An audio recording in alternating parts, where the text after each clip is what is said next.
Hey guys, today I'm sharing some watercolor playtime in my large Khadi journal.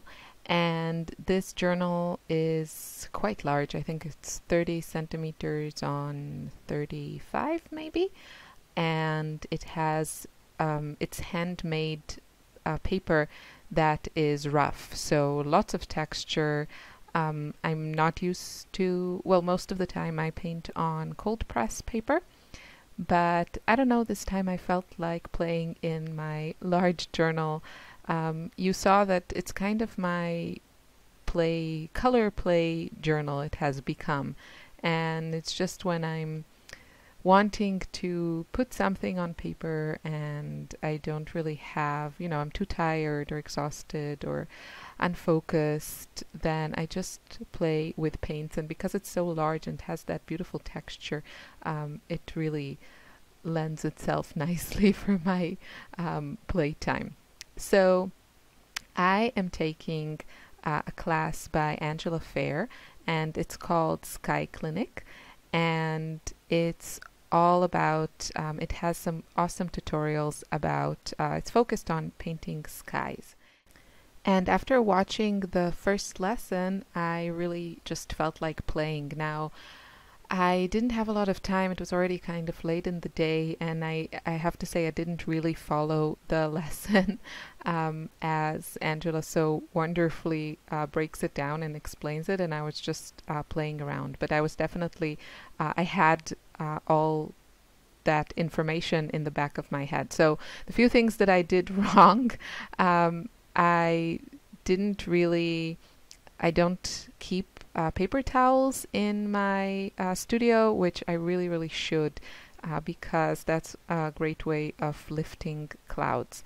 And I didn't have that, so I'm just using my cloth there, and it's just, it was okay, but I think I also waited a bit too long and didn't work wet enough and fast enough. So I managed to lift a few clouds, but they were kind of less defined than I wanted.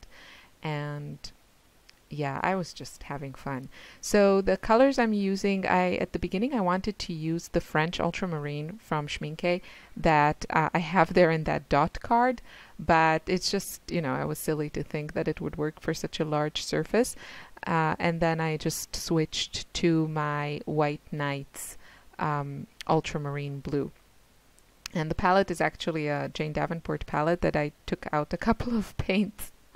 But I also added the White Nights ultramarine blue because I love that one and they're so inexpensive. And yeah, so that's what I'm using here. You can see how beautiful and vibrant that color is.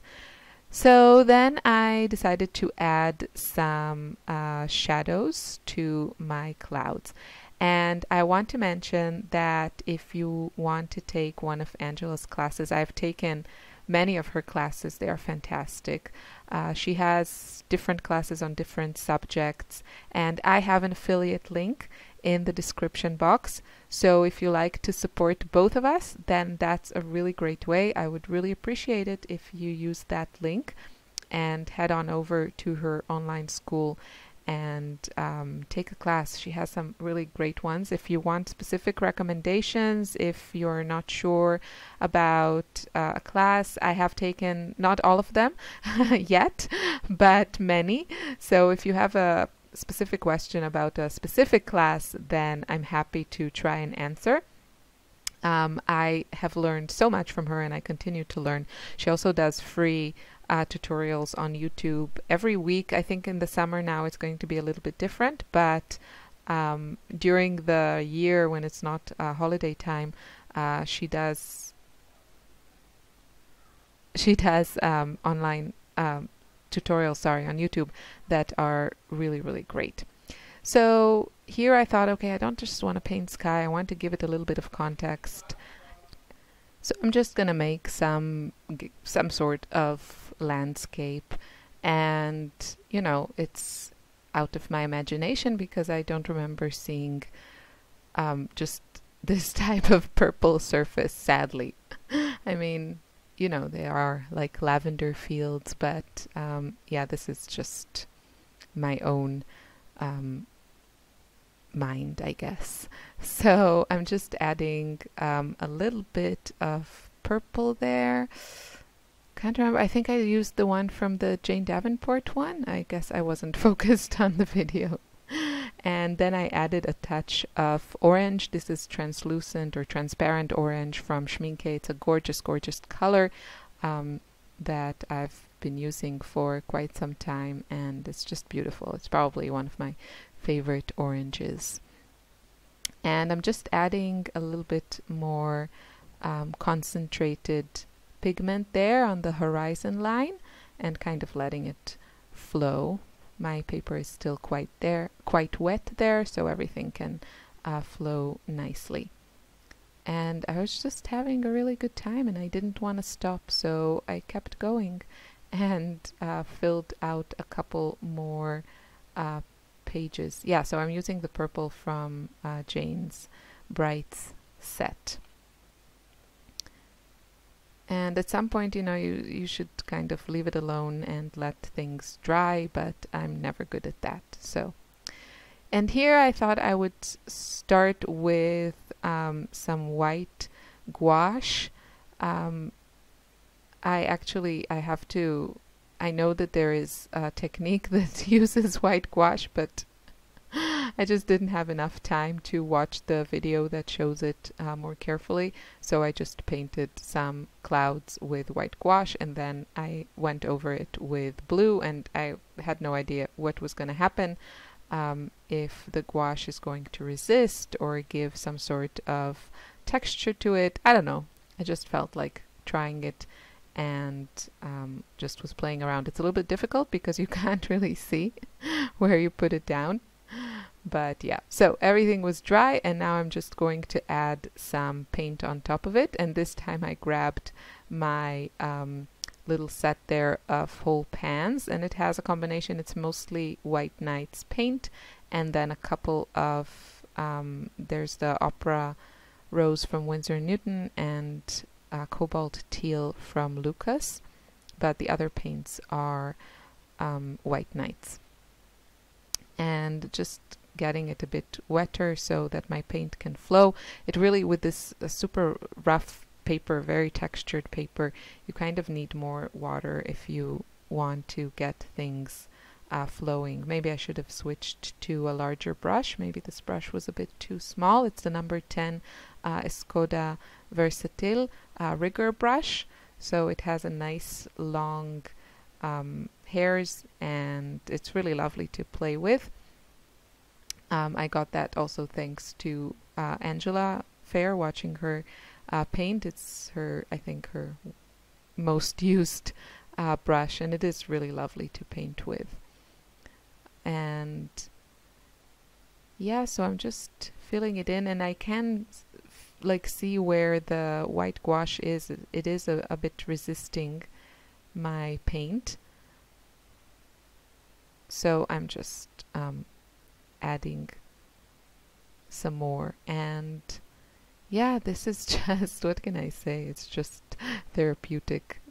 There's something magical about watercolors. That's how I feel, and it always makes me happy, even when I'm doing something that is very, you know, it's not a finished painting, it's not even a thought out art journal spread. Is just paint and paper, and yeah, I was having a really good time.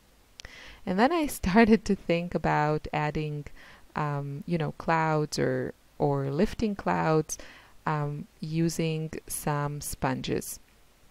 So I decided to grab these sponges that I got from Jackson's Art. You can find these in the US. You can find these also on Amazon. And I decided I will try and see what happens when I dab some paint with them. And then I decided to try and see what happens when I apply paint with them, and just dipping them straight into my my pans.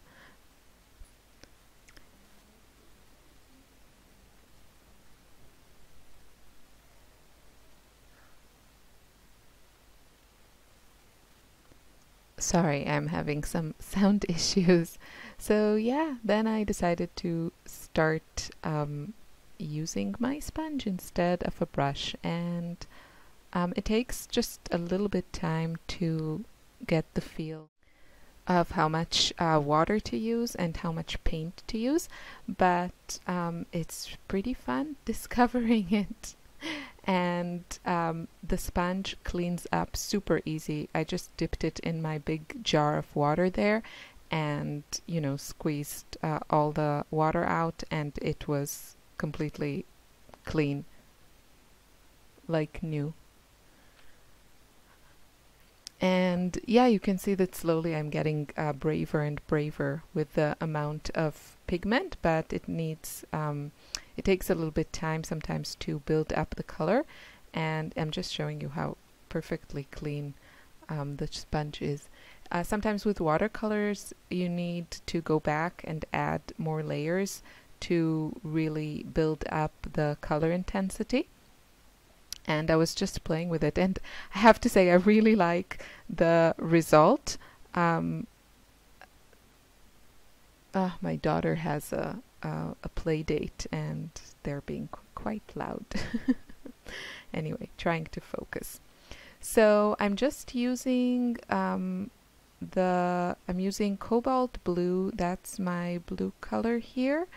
But I see that I'm also dipping into a color that is called Blue Lake. Now this color from White Nights doesn't come in the 36 set. I bought it extra, and it's somewhere between ultramarine blue and a violet.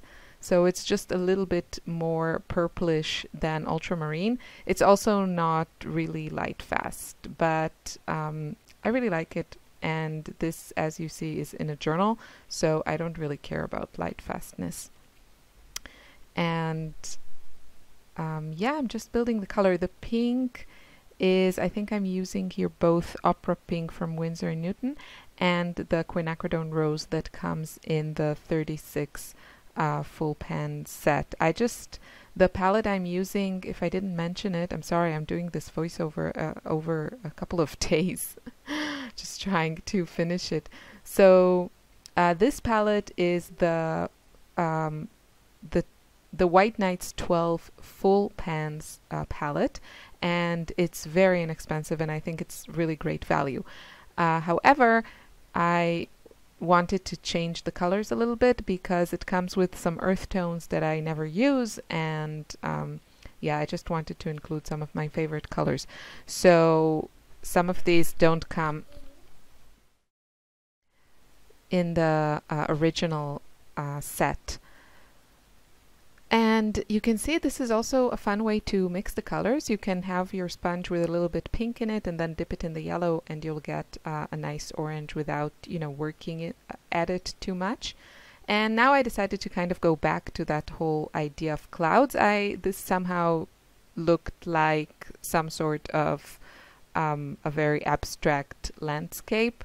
I think anytime you make something with kind of a horizon line and the top part is blue or a version of blue, I think your mind kind of tells you it's some sort of landscape. So yeah, so I just played with it, and I added some of those clouds, and I also kind of smeared the paint a little bit with the sponge, so it looks a little bit like raining to me. And yeah, I was just having fun. I was careful not to mix the yellow too much with all that blue because I didn't want green. So I'm just dabbing it in the bottom area, and there's not a lot of blue there. And I think if there is a little bit, then it's very purplish. So when the yellow is also in that area, they kind of neutralize each other. Then I decided to be brave and add some, I don't know, I guess some texture, some even distressing, I would say, to that. And yeah, that's it. That was my playtime. And these are my two creations. Soon the still shots will come. I had a lot of fun making them. I hope you try this also, and make sure you check Angela's sky class. It's fantastic. Thanks for watching. Bye.